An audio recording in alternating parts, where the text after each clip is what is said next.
bahwa Tuhan Yesus bukan pencabut nyawa, melainkan pemberi hidup. Shalom, Bapak, Ibu, Saudara-saudari yang dikasihi oleh Allah Bapa yang bertata di dalam keagungan dan kemuliaan. Pada kesempatan kali ini, saya mau memuji Tuhan dengan judul Allah yang setia. Yesus, Kau telah memulai segala yang baik dalamku. Engkau menjadikanku serupa gambaran-Mu dan berharga di mata-Mu.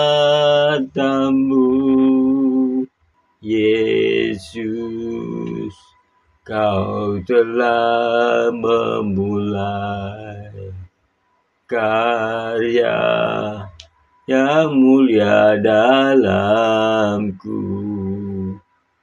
Kau berikan hidup-Mu sebagai ganti dosaku, karena kasih-Mu padaku.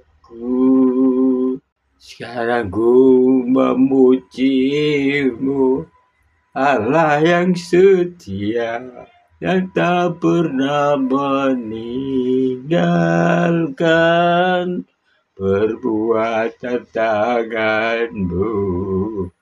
Sekarang ku menyembah-Mu, Allah yang mulia, sempurnakan setiap hidupku agar indah bagi-Mu. Sekarang ku memuji-Mu, Allah yang setia, yang tak pernah meninggalkan perbuatan tangan-Mu. Sekarang ku menyembah-Mu, Allah yang mulia, sempurnakan setiap hidupku agar indah bagi-Mu, agar indah bagi-Mu, agar indah bagi-Mu. Baik, baru-baru ini, kurang lebih 3 bulan yang lalu, saya mengalami sakit yang mau tidak mau harus ditangani dokter spesialis, bukan hanya melalui pengobatan saja, melainkan harus melalui penanganan khusus, yaitu melalui operasi.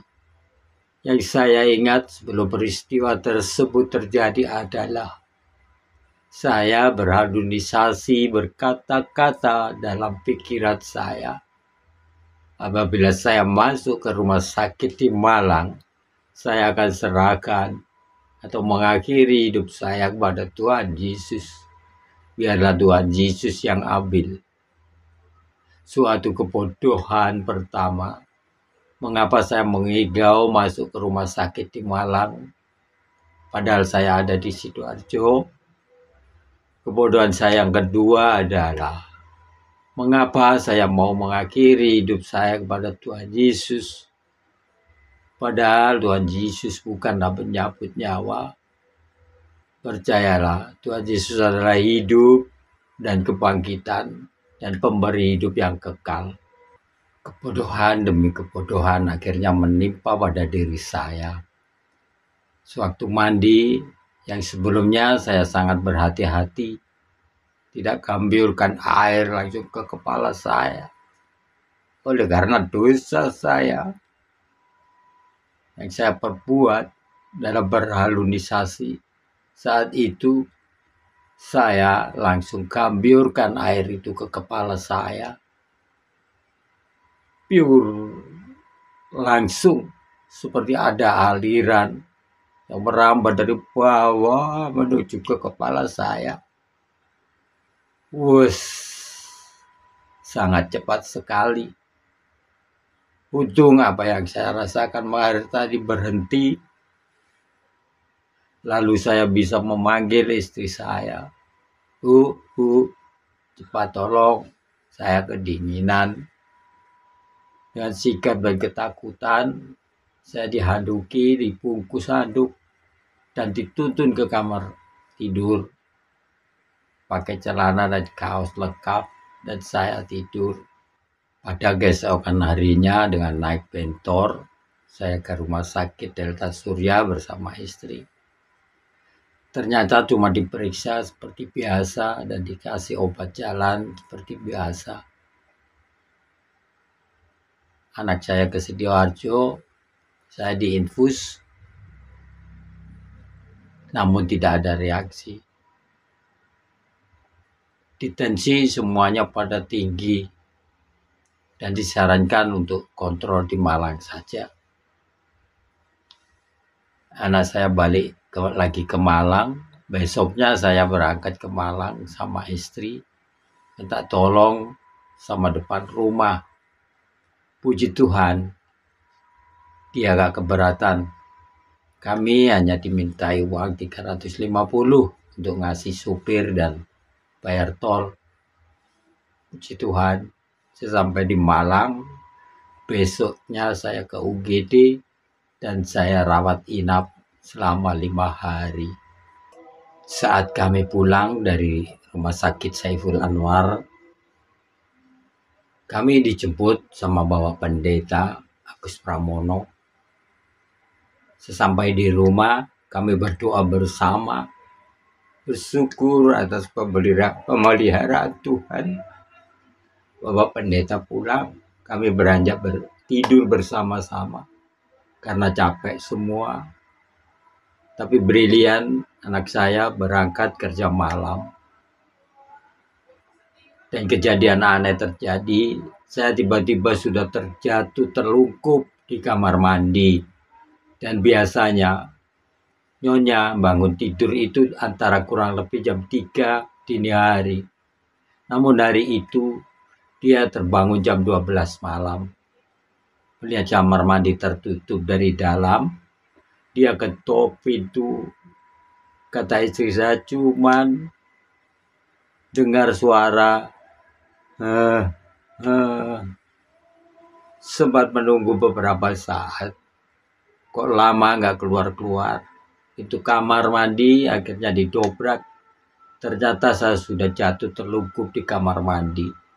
Puji Tuhan, Bapa di surga bekerja melalui diri istri saya. Selanjutnya saya tidak tahu. Saya dibawa ke rumah sakit lagi. Saya tidak sadarkan diri. Ternyata saya menjalani operasi dan pengobatan di RS selama 1 bulan lebih. Maaf kata, perasaan saya merasa cuma 5 jam di rumah sakit. Yang saya ingat, tubuh saya itu terangkat dan mengambang. Tuhan Yesus melihat saya, lalu berkata, tengok dan lihatlah itu. Saya menengok dan melihat istri, anak dan menantu saya berdoa sambil menangis. Mohon kepada Tuhan Yesus untuk kesembuhan saya. Seketika itu pula saya sadar, menarik omongan saya yang pernah menyerahkan hidup saya pada Tuhan Yesus, supaya saya diambil nyawa saya. Seketika itu pula saya dinyatakan sadar oleh dokter setelah menjalani operasi. Demikianlah luar biasa dalam pengalaman saya ini, bahwa Tuhan Yesus bukan pencabut nyawa, melainkan pemberi hidup.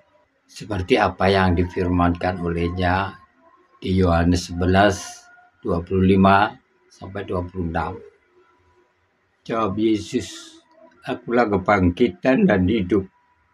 Barang siapa yang percaya kepadaku, ia akan hidup walaupun ia sudah mati. Dan setiap orang yang hidup dan yang percaya kepadaku tidak akan mati selama-lamanya. Percayakah engkau akan hal ini? Amin.